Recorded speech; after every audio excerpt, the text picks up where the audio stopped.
Today's stuff we're going to be learning is Bava Metzia Daf Kavav. Hope everyone had a nice Shavuot. Today's stuff is sponsored by Jill and Jeff Shames in loving memory of Jill's father, Bill Baker, Zev Velvel Ben Ruven Bechana. We were blessed to have him in our lives until 3 years ago. Dad, may you continue to shed nachat from your children, your children's children, and your children's children's children. We miss you. We're going to get started now with continuation of the topic we started at the end of yesterday's stuff.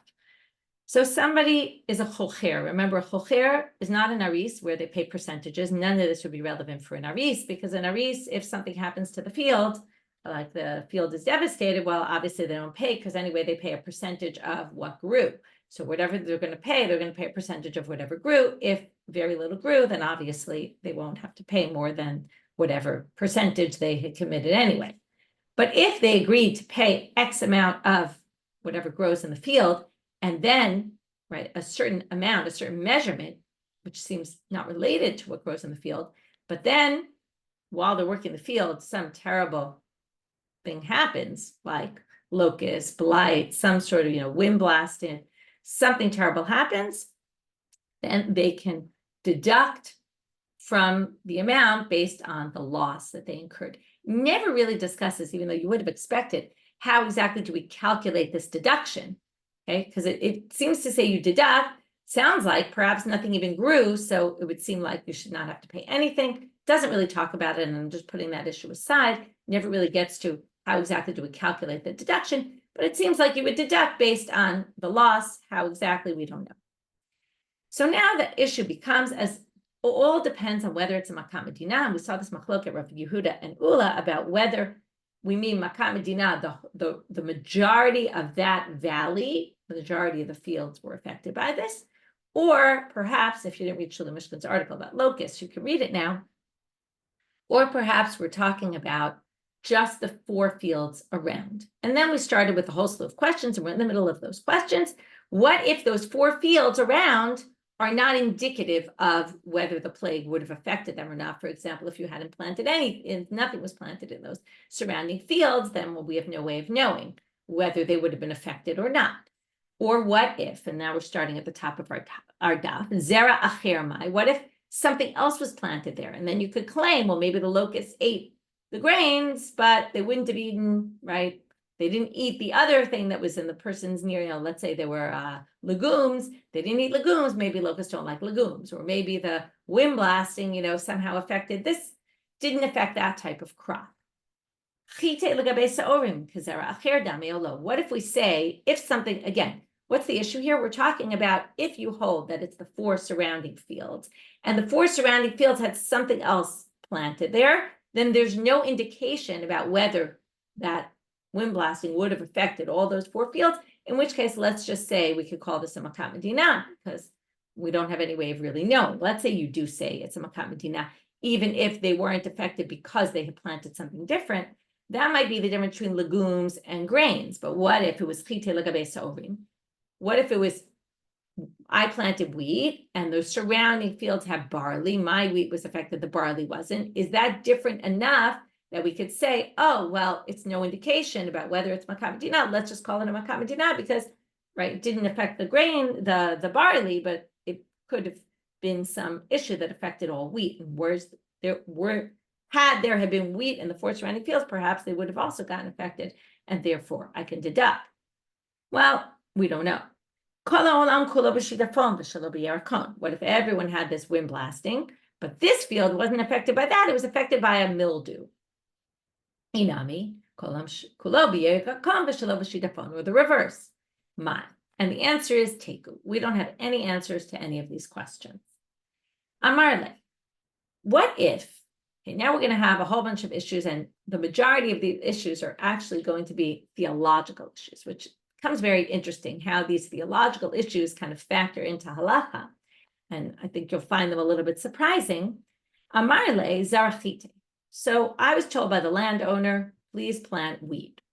And for whatever reason, I decided to plant barley. Maybe I didn't find wheat seeds in the shuk. I don't know. Whatever reason, I planted barley. Now, if you remember, we have this concept, and this doesn't come up here, but you would have expected, remember we learned that? that we saw in Bava Batra and Bava Kama. It came up again in the beginning of Bava Metzia, but it was mentioned in Bava Kama at the end of Bava Kama. Anyone who changes, right? If you change, it was the wool, you dyed it a different color. So, you're always in the weaker, you always have a weaker claim. But it's not what they say here. Now, what happened in this case was ishaduf ruba de baga ishaduf nami hanach sari dile. So there was wind blasting. It affected all the fields, the majority of the fields in the area, and also affected this person's field. Now you would have assumed at that point the chokher is not responsible because it affected all the fields. But mi amrina da amrle ilu zarata chite havanami mishtatva. That's obviously the chokher is claiming, listen, it doesn't matter whether I planted barley or wheat because look, all the field got affected by this. O Dilma matzay amrle, or perhaps the landowner can say, ilu zarata chite havamakayim bi vatigzar omer vayakamla.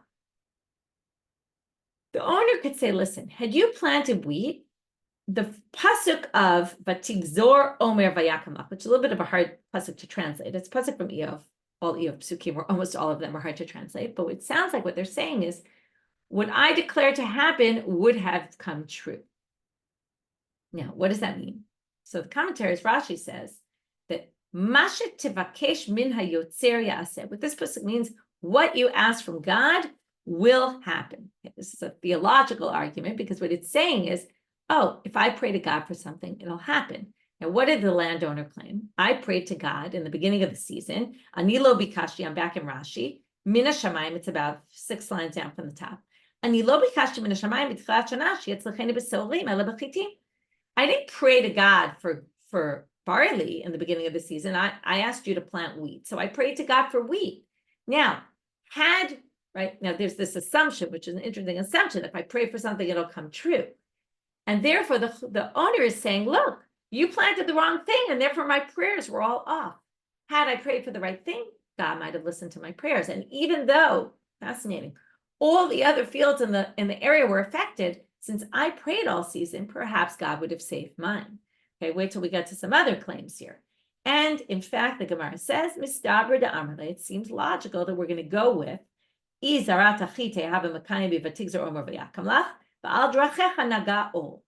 Some commentaries say the reason they brought this pasuk, because there's other pasukim that might say the same kind of thing, but this says, Al drachecha naga or, on your ways, the light is shining. This is like saying, spotlight on you. So what does this mean, right? That perhaps your field would have been protected, right? With like a spotlight on it. All the other fields could have been destroyed, light specifically on your field. And therefore the landowner can claim you can't deduct anything. Okay, now what's interesting is these theological arguments are hard to understand because we don't view life in black and white like that. And Sadiq Beralo or Shabbat Tovla, right? We have all these problems with these kind of theories that they're not always practically is what we see on the street. But it does seem, and there was a footnote in the Quran that indicated this, that it seems that in all these cases, we're going to side with the landowner because in the end, the agreement was that the chokher agrees to compensate, right? The chokher said, I'm taking your field and I'm going to pay you, and didn't specify, and like when you sign a contract, right? What if there's an earthquake? What if there's all these things that caused it, because they didn't specify that paragraph in the contract that in the event of shidafon, chagavim, all these things, locusts, etc. Since it wasn't specified, so the chokher really in the end has to pay. And that's possibly another reason why we're going to side with the landowner here. We're going to have a lot of cases here. So now, if the landowner has land in many different places, not just in this valley that was affected, and besides that this field was affected and this valley was affected, but right, ishaduf nami haba hadayu, this is the opposite. Okay, I said it wrong.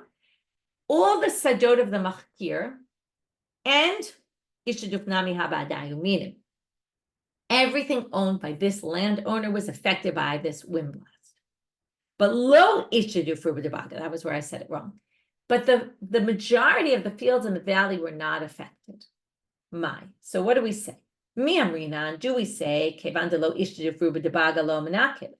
Do we say, look, most of the fields in the valley weren't affected. So this is not a makat medina, and therefore, right, you can't deduct anything. Oh, as the chokher, as the sharecropper. Oh, dilma, kevandi ishaduf kula arata.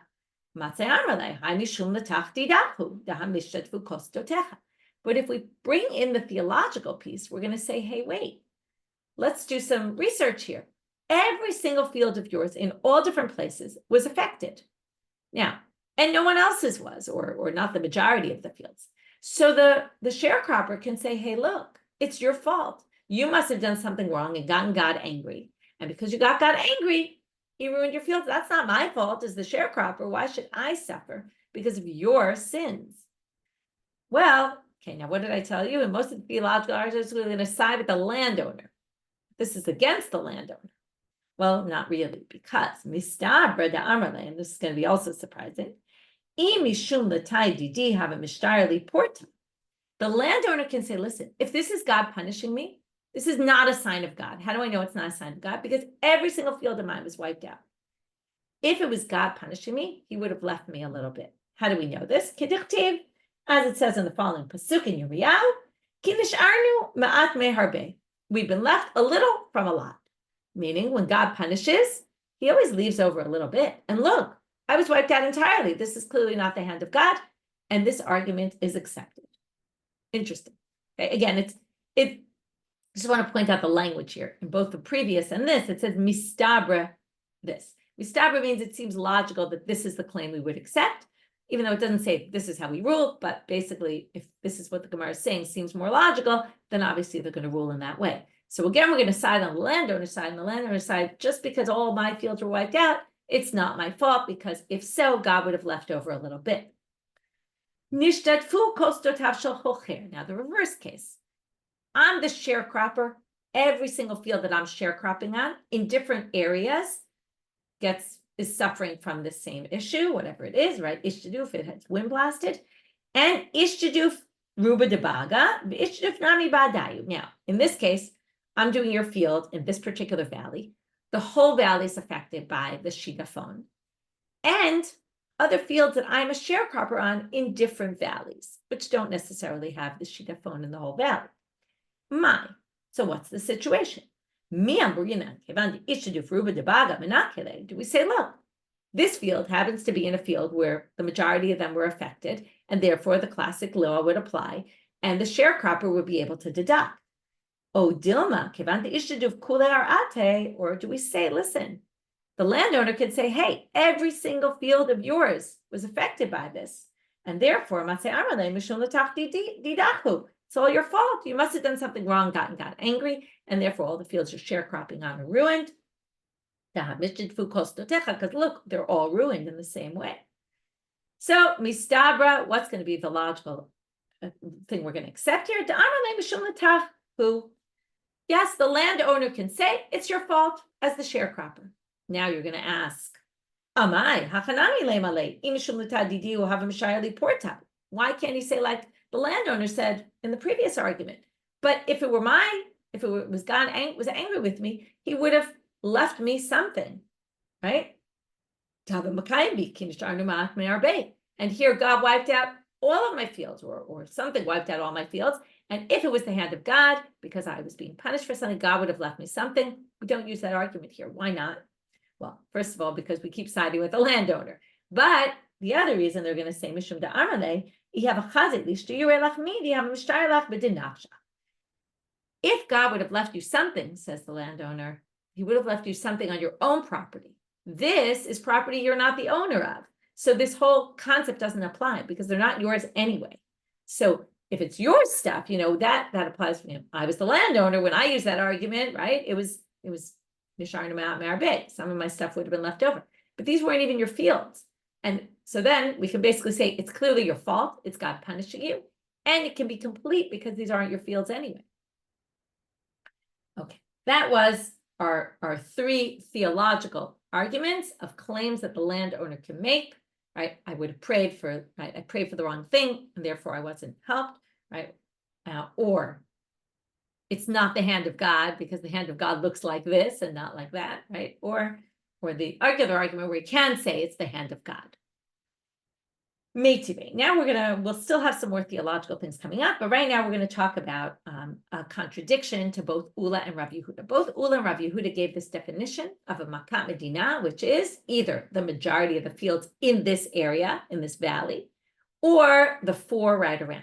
But nobody said that it needed to be in a broader area. That seems to contradict the following source. And this source has to do with something else entirely.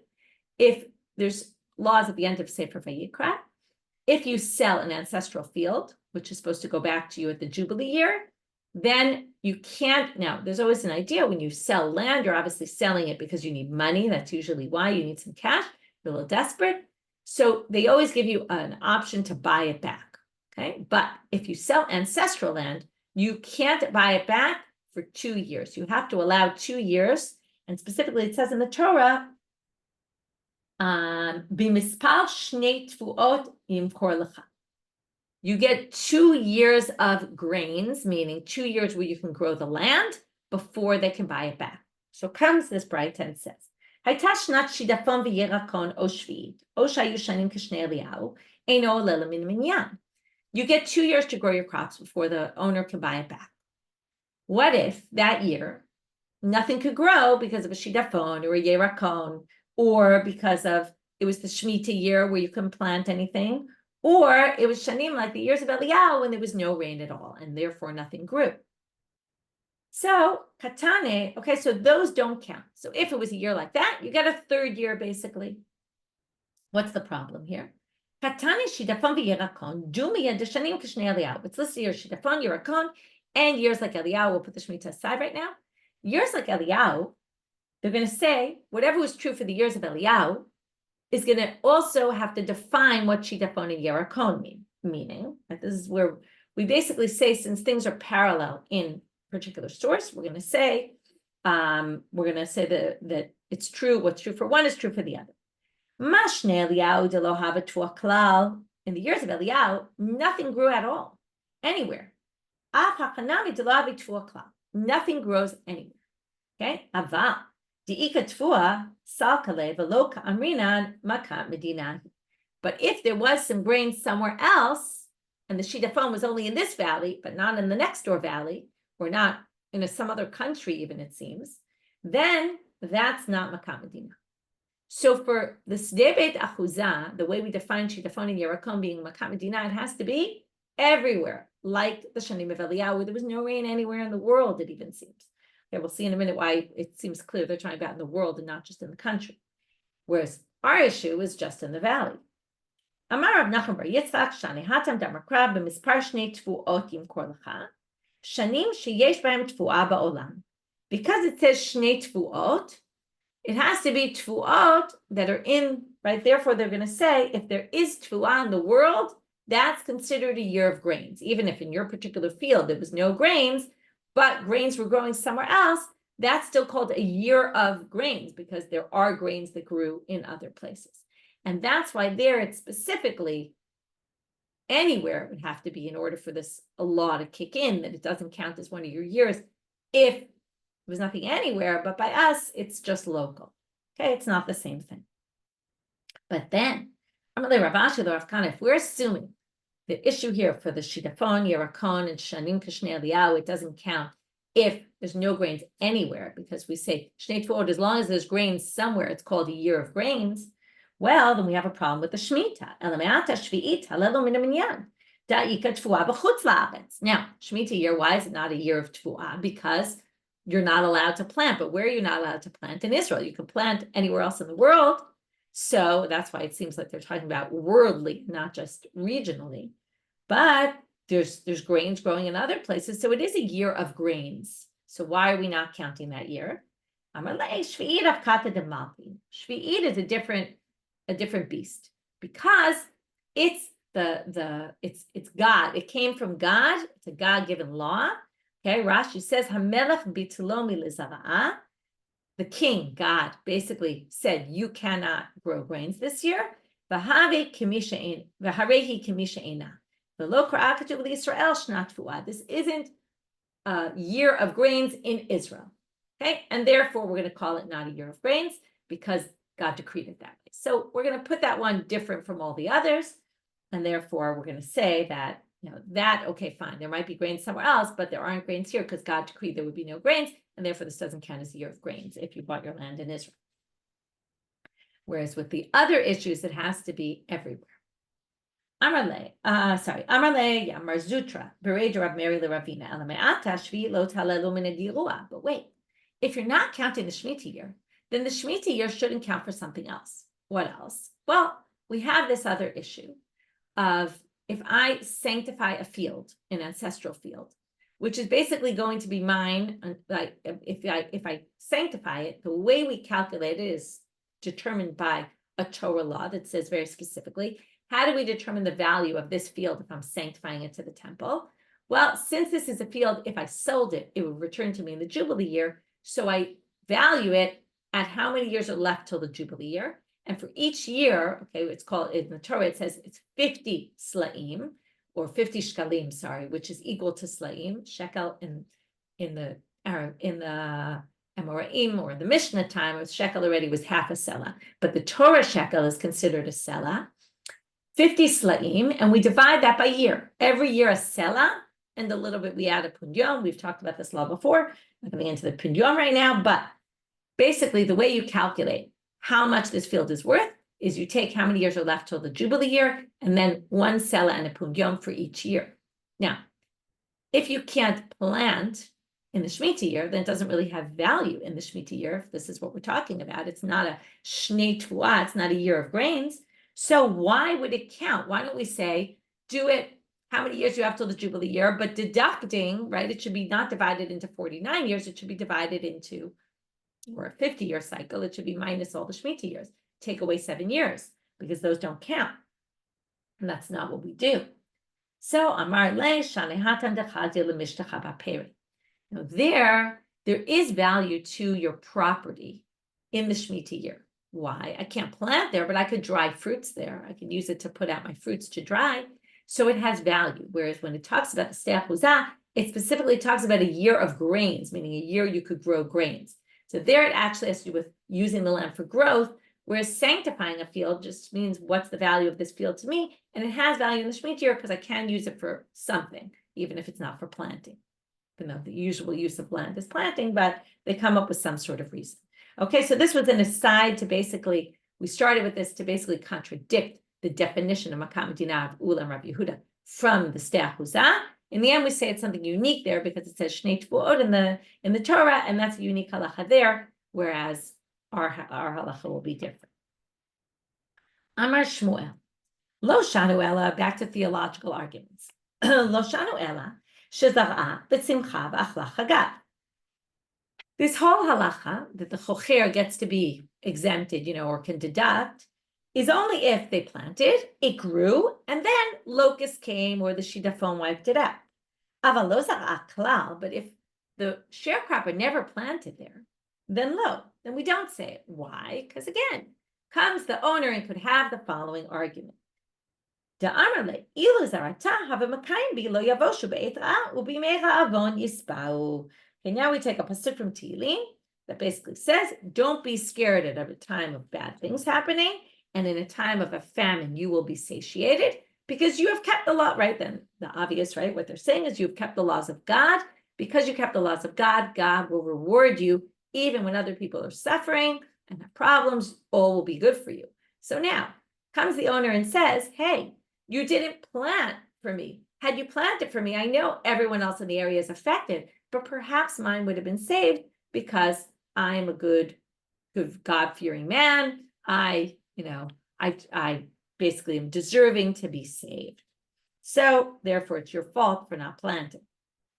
Mativ Rav Sheshet. Rav Sheshet says actually some sugya we saw not so long ago contradicts this. Why? The sugya in Daf Mem Aleph, and apparently also Tzadi Gimel Amud Bet, says Ro'eh shaya ro'eh v'hiniach edro u'ba la'ir. So I was watching your animals, flock of sheep, and I left them. Okay, I was not careful about what I did. I left them and went into the city. Uba ze'ev v'taraf, a wolf came and attacked them, or ba'ari v'daras, and a lion came and destroyed them. Ein omrim ilu hayasham hayamatsil. We don't automatically say, hey, it's your fault, you left them. They say to me, I was the shepherd. Oh, you just left them and it's all your fault. Look what happened. No, we do an assessment. Elom dimoto. We assess the situation. We assess my strength. If I am able to save, if I'm a very strong person, I can fight against a lion, then basically I'm liable. But if not, then I'm exempt, because what's the difference if I'm there or not there? I wouldn't have been able to save him anyway. Well, now here comes our question. Am I? Nemale, Okay, the pasuk, there's a pasuk in Shmuel Aleph. This pasuk of, I could, right? I could smite a lion or a bear, and this is a miraculous thing could happen to me. So why don't you, as the owner of the animals that now got hit by this lion because I wasn't there, you could say, hey, it's all your fault. Had you not been there, now it's true, you don't look like the kind of person that could really fight against a lion. But who knows? Maybe a miracle would have happened. And therefore, you should be able to say this. So basically, thank you, Miriam, for the reference. It was Shaul to David about Goliath. That's what you're saying? I didn't remember. Okay. So now they say, or it's Goliath to them. Sorry, I didn't follow with the Hebrew English. It got confused for me, but okay, I don't remember who said it. What? In any case, what we have here is we're saying that some miracle could have happened. Okay, now. So what do they say? Sorry. Mishum da'arale. Now, okay, it's David to Shaul. Thank you. Okay, it's David says it to Shaul about Goliath. So now they say the following. If, assuming I'm the shepherd, and now if what we say is in the chokher case, the owner could say, hey, a miracle could have happened, so it's all your fault for not planting. Likewise, you could say the same thing to the ro'eh. Now, why is the ro'eh not responsible if we assess the ro'eh and the ro'eh can't save? Well, that's because Mishum da'amrale, the shepherd could say, if that person tried to claim a miracle could have happened, had you been there, a miracle would have happened. Well, think about it. If a miracle is going to happen, I don't need to be there for the miracle to happen. And if the owner of the flock is ra'oi, as we say, it has merits, and those merits will provide him with a miracle, well, then the miracle doesn't need me to make the miracle happen. If you were worthy of a miracle happening to you, I could say, Rabbi Yehuda was able to bring miracles, and great miracles happened to him. So a miracle would have happened like Rabbi Yehuda ben Dosa, Timatin Izi Dube Bekarnayu. It was a case there where the bear was killed by goats. Okay, they gored the bear with their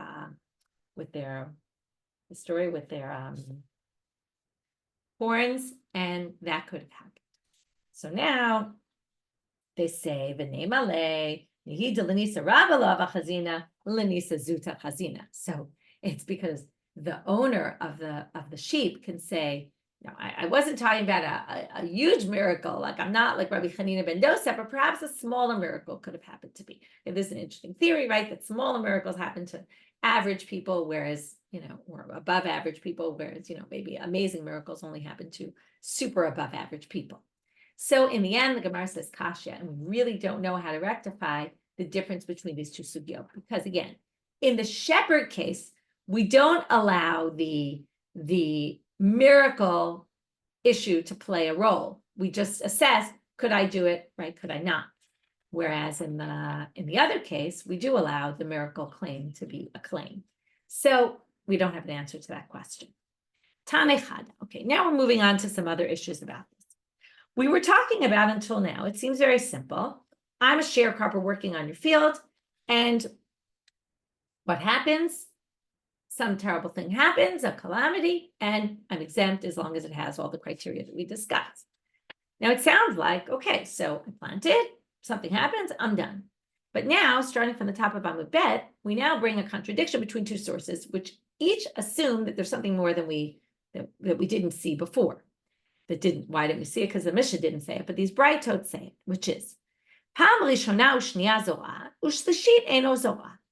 first time, and then the second time, you have to replant. In other words, if it happens once, you have to replant. After it happens twice, you don't have to. So now all of a sudden we're adding that it's not enough to plant it once and then this shidafon or locust come. You have to replant, and only after that can I start deducting if it gets affected as well. I'm not expected to plant a third time. V'tanya idach, but a different Braita says, shlishit zora, revi'it eno zora. I actually have to replant 3 times. I just don't have to replant 4 times, or I have to replant twice. In other words, plant and then replant 2 more times, just not a 4th. So how do we rectify? So they're not even discussing, oh, by the way, why did we say this in our Mishnah? They're just assuming the Mishnah thought that you knew this as well and didn't mention it. But what's the difference between the 2 and the 3 here? Lo kasha. It's not difficult. Haki Rebbe, haki Rashbag. This relates to a very famous machloka between Rebbe and Rashbag, which appears in a number of sugyot. For example, how many times does it take for a woman to establish a vesek kavua, a regular cycle, or a woman whose husband dies? And then is she not allowed to remarry if 2 husbands die or 3 husbands die? Okay, there's a very crazy and difficult sugya about this, about perhaps there's an issue for her to get remarried, because if 2 of her husbands already died, right, maybe there's a chazaka that her husbands die, and therefore it might be a problem to remarry. Is it 2 or is it 3? So how do we establish a chazaka? So haki Rebbe damar betrays in nehave chazaka, v'haki Rashbag damar betlatz in nehave chazaka. Rebbe holds 2, Rashbag holds 3, and that's the difference between these 2 Braita. One is like Rebbe, the 2 is a chazaka Rebbe. That means there's a chazaka that this field is subject to this shidafon, and therefore I don't have to replant. According to Rashbag, it's 3, and therefore I have to plant 3 times in order to be exempt. Amar Rish Lakish, lo shanu ela shezara'ah v'tzimcha v'achla chagav. Again, this is only if I planted, it grew, and then the locust came and ate it. Aval zara'ah v'lo tzimcha, but if I planted and it never grew, no crops grew at all, matzeh amar leba'al karka kol yimei zera zra'ala v'azim. The owner could say, as long as it's still the planting season, you have to keep on planting and planting and planting. So this 2 or 3 is only in a case where it grew and then got destroyed. If it never grew, I have to keep trying to plant over and over again until the end of the season. Obviously, now the question becomes, Ademat, when is the end of the season? Amara Papa, Adu Astu Arisa B'midbara V'kayama Kima Areshayu.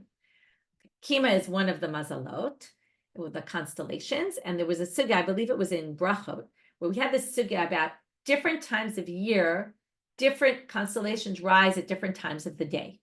So, or can be seen at different times of the day. So they say when the Arisim come back from the desert, which is in the 10th hour of the day, if you see Kima, which is one of the mazalot, in the sky, meaning at 10 hours into the day, right, at around, what would that be, 4 o'clock in the afternoon, you see this constellation in the sky, that's the time of the year, and when it's in the sky at that time of day, that's around Chodesh Adar, they say, okay, perhaps middle of Shvat, end of or beginning of Adar, and that's when the end of the planting season is. Okay, they say it in a very kind of strange manner, but that's how they explain Adar, basically.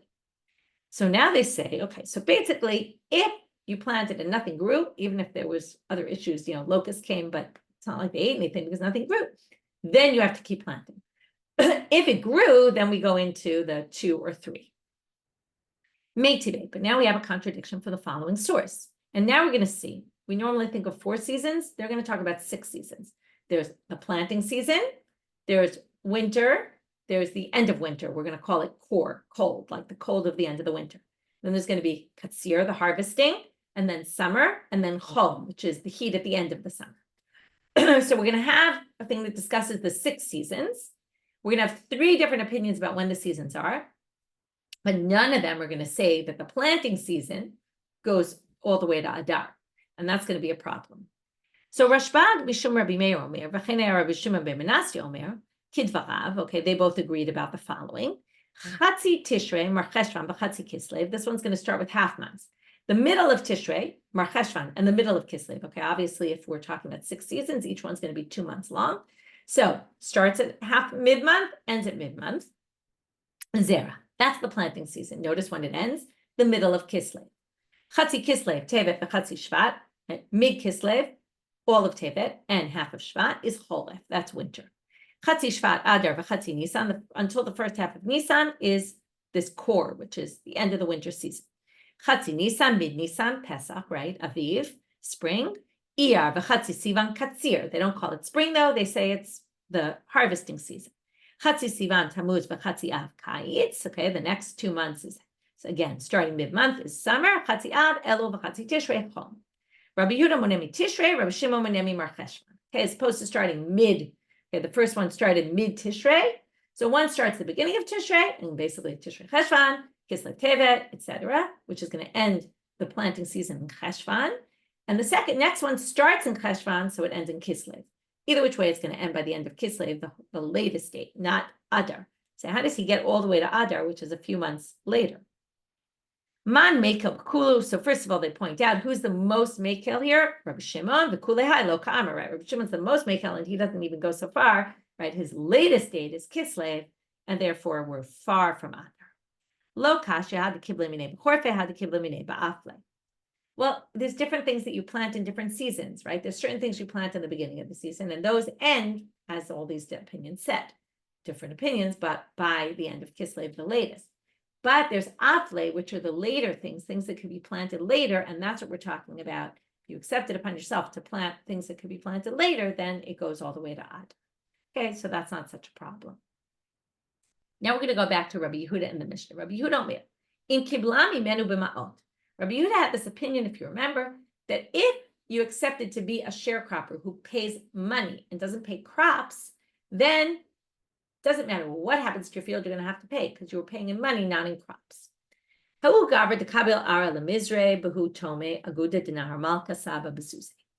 a person, now we have a case, there was a person who accepted upon himself to plant garlics by the banks of the river, Malka Saba. And he accepted to pay money for this job.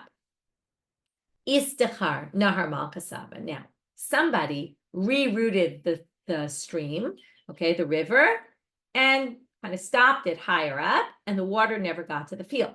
Now, this sharecropper, right, it's not like even, this is a field right on the banks of the river. It was for sure the river was going to overflow and water the field without a problem.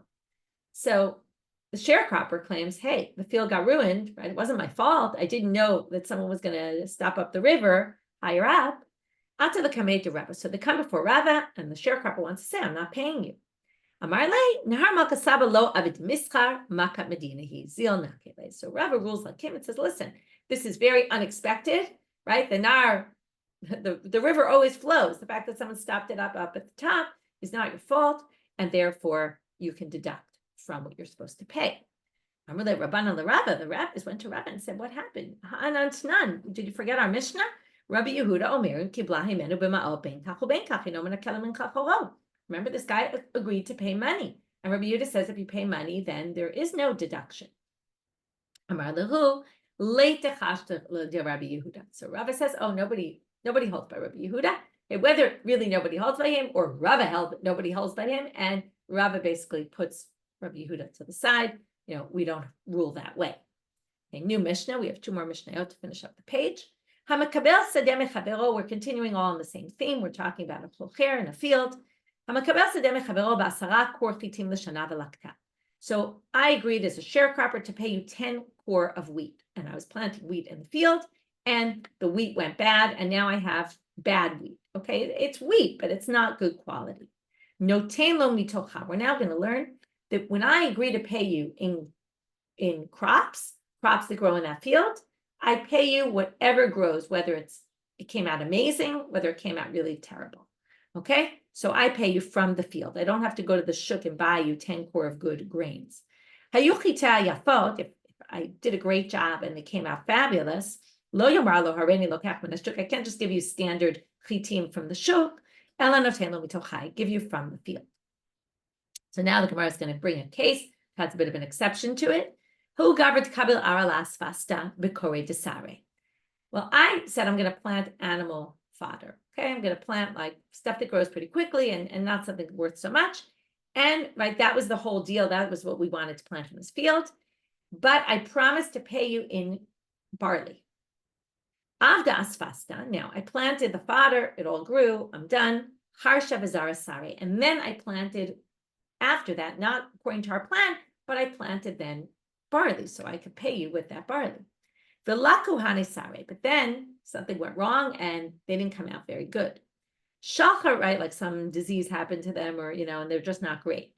Chokher Rav Chaviva Misura de Prat l'kamei Ravina ki agav namai. So Rav Chaviva from Surah de Prat sends to Ravina. What's the story? Do we say ki lakta notenu mitoch hadami? Oh no, is this like the case where it grew in the field and therefore I pay you from whatever grew, or not, because it's not what we agreed upon? I was only supposed to plant the asfasta, not the barley. Amarle midame.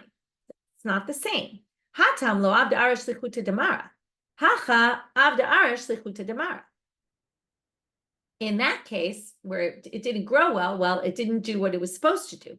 But here, it did what it was supposed to do. I grew the asfasta, and therefore, perhaps I really should have to pay you the higher, right? Therefore, I should have to pay you barley from the shuk. Another case. Okay, and this will get, and this Mishnah, I took an orchard, which really they mean a vineyard. Okay, sometimes pardes is a vineyard. I said I would pay you 10 barrels of wine. Then what happened? I made wine from the grapes, and then the wine went sour. Okay, it turned to vinegar, spoiled. Right, Rav Kahana said, "Oh, this is just like our Mishnah. It went bad. I gave you from the field, and it went bad." But Amarle Rav Ashi midami, it's not the same thing. Hatam lo avda arash lichuta, hacha avda arash lichuta. Again, in the other case, the land didn't do what it was supposed to do. It went bad. In this case, the land grew perfect grapes. It was only at a later stage that it got spoiled. That's not. I don't have to pay you. I can't pay you bad wine in that case. If I had good grapes, so everything was fine. So you really should get good wine. I can't give you the spoiled wine.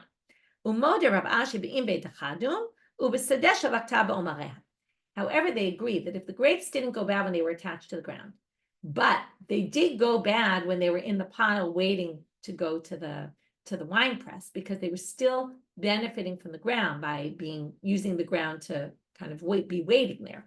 Or if it was grains that were in their piles before I started dealing with them, right? As opposed to, let's say, flour that gets rotten because worms get into it. So if it's in an early stage, either attached to the ground, it goes bad, or still on the ground, even detached from the ground, then it goes bad, then you can claim it just went bad. But if it happens at a later stage, once everything was fine when it was by the ground, then already I have to pay you the better crop. Okay, new Mishnah. Hamakabel, right? Then I have to go to the store basically and buy you and give you. This Mishnah is based on the fact that we're going to have a hierarchy of which crops are worse for the land, because as things grow in the soil, it weakens the soil for the next time, whereas some things don't. Or there's a range. Barley doesn't really do any harm to the ground, or less than everything else. Wheat harms the ground somewhat, so for the long term, it's not as good for the land. And legumes are even worse. So therefore, if I make an agreement with you that I'm going to plant barley, and then I switch and I plant chitim, I'm not allowed to do that, because wheat is worse for your land. So I'm not allowed to decide, I'm just going to use chitim. Chitim is rena solim, but if it's wheat that we agreed upon, I can plant barley, because barley is actually better for your land for the long term. Rashbag Osir. Rashbag says, no way, you can't change from what we said. We're going to see later why Rashbag says this. Tvu'ah lo yizra'ena kitnit, kitnit yizra'ena tvu'ah, Rashbag Osir, same thing. Grains, you can't start doing legumes, because legumes are worse. If we agreed on wheat, you can't switch to legumes. But if we agreed on legumes, you could switch to wheat, because wheat is better for the land than legumes. Rashbag says you can't change either which way. So Amar Rav Chisda my Tama de Rashbag. We're going to have the first attempt to try to answer Rashbag, but we're going to immediately reject it, and with that we'll finish today. Dichtiv Shevi Yisrael lo yasu avla v'lo yidabru kazav v'lo yimtza piyam lashon tarmit. Okay, the remnant of Israel can't do anything bad. You're not right. You're basically, don't speak falsehood in any way. Okay, don't say anything that could be deemed as trickery. And basically, Rashbag is saying you have to keep to your word based on the specific. What do you see? Don't do anything that even sounds a little bit like falsehood. And if you agree to something and you do something different, that's already kind of like lying. But we're going to have a problem. It can't be Rashbag holds this way, because look at this machloket. We also saw this not so long ago. Meitive, migbat purim lepurim ve'emedaktikim medavar.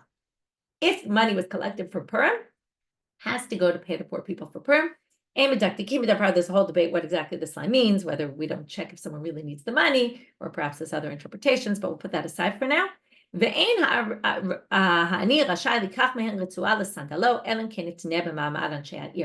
poor person wants to use it to buy a strap for his sandal. The only way he can take this Purim money for it, his sandal, really can't do that unless it's in front of all like the important people of the city or something like that, and he does it in public and they agree. Okay, but otherwise, Purim money has to go for Purim. Divrei Rabbi Yaakov Shamar B'Shum Rabbi Meir. Rashbag Mekel, but Rashbag is lenient. Rashbag says, Mikvah Purim, you can use it for something else. Now, if he's so careful, more careful than anyone else, about lying and tricking and saying something that's not really right, well, then for sure, he wouldn't be lenient here when other people are strict. He would say, no, you said Purim, it's Purim, right? Can't use it for anything else.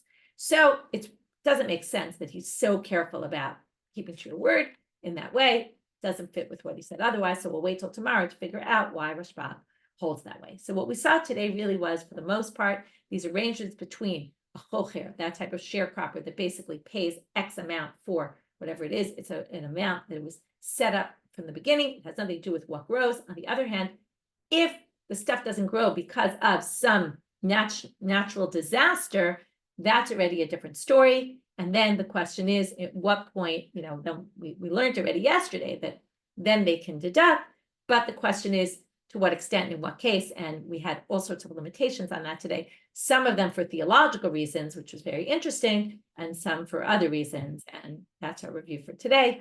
We'll leave it at that. Wishing everyone a good day. See you tomorrow.